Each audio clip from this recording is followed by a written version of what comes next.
जय हिंद साथियों। जैसा कि पिछले वीडियो में हमने देखा कि कैसे यूरोपियन भारत में ट्रेड के पर्पज़ से आए और कैसे ये ट्रेड एंड कॉमर्स से भारत में पॉलिटिकल डोमिनेंसी क्रिएट कर लिए। तो चलिए आज हम इसके आगे के विषयों पर चर्चा करते हैं। भारत में पहली बार पुर्तगीज़ आते हैं। पुर्तगीज़ भारत में 1498 में आते हैं और 1510 में ये गोवा पर कब्जा कर लेते हैं। और पुर्तगीज़ का गवर्नर जनरल होता है एल्बुकर्क। 1636 में ये फिर से प्रयास करते हैं और ये कोशिश करते हैं कि ये हुगली पर कब्जा कर लें, लेकिन यहाँ का शासक शक्तिशाली होता है।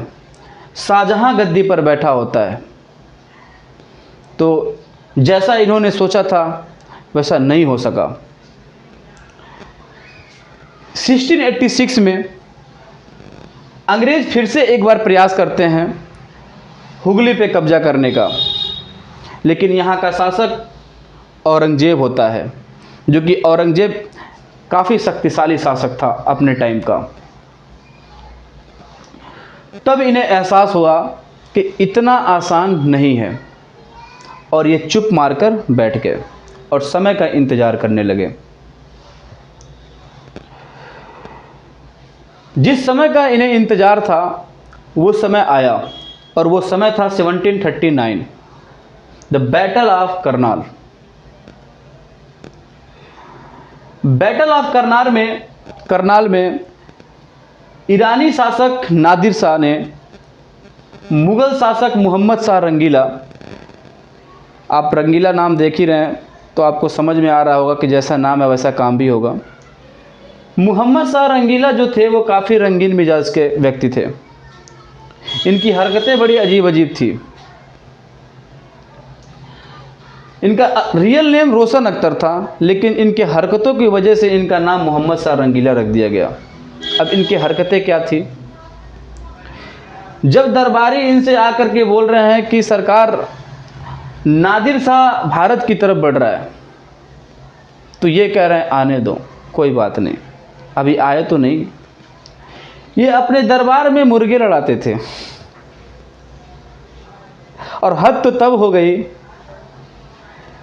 कि जब इनके दरबारी किसी से घूस लेते थे तो उस घूस में ये हिस्सा मांगते थे।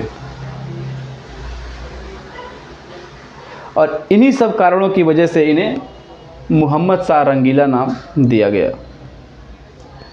Due to his pleasure loving attitude उनका नाम मोहम्मद शाह रंगीला रखा गया। अब नादिर शाह पहुंचा और हराया इनको करनाल में, और उसके बाद कोहिनूर हीरा, पीकॉक थ्रोन, ये सब ले गया। इसने इतने पैसे हिंदुस्तान से ले गए कि ईरान में इन्होंने 3 साल तक लोगों से टैक्स ही नहीं लिया। अंग्रेज़ों का इसी दिन का इंतज़ार था। ये घटना भारत के लिए काफ़ी महत्वपूर्ण है, क्योंकि ये घटना भारत में जो विदेशी कंपनियां थी उनको ये मैसेज दिया कि हिंदुस्तान का वॉश खत्म। और इन विदेशी कंपनियों को इसी दिन का इंतज़ार भी था, क्योंकि कुछ शासकों से इन्हें जो डर था अब वो धीरे धीरे ख़त्म हो चुका। और फिर यही विदेशी मोहम्मद शाह रंगीला को पकड़ के जो जनाब मुर्गे लड़ाते थे उनको 3 दिन तक कैद कर रखे सब। और इसके बाद विदेशी कंपनियों का सर उठने लगा। अब उन्हें किसी भी भारत के शासक से डर नहीं था, कोई खतरा नहीं था। अब ये आपस में डिसाइड करते हैं कि कौन फाइनल भारत पर रूल करेगा। तो पुर्तगीज और अंग्रेज ये दोनों तो एक दूसरे में मैरिज अलायंस कर लेते हैं, विवाह गठबंधन कर लेते हैं, और पोर्तुगीज दहेज में बॉम्बे दे देता है अंग्रेज को। एरिया हमारा, दहेज ये दे रहे हैं। तो इसके वजह से पोर्तुगीज तो गेम से बाहर हो गए। अब बचते हैं 3 कंपनी, डच, अंग्रेज और फ्रेंच। तो डच अंग्रेज से बोलता है कि भैया मुझे भारत में कोई दिलचस्पी नहीं है, मुझे आप स्पाइस आइलैंड दे दो। अंग्रेज़ों को भी बहुत अच्छी बात लगी कि चलो एक कंपटीशन भारत से कम हुआ। उसने बोला कोई बात नहीं, हम आपको स्पाइस आइलैंड देने को तैयार हैं। और अंग्रेज़ों ने डच को स्पाइस आइलैंड दे दिया। स्पाइस आइलैंड उस टाइम पे इंडोनेशिया और मलेशिया हुआ करते थे।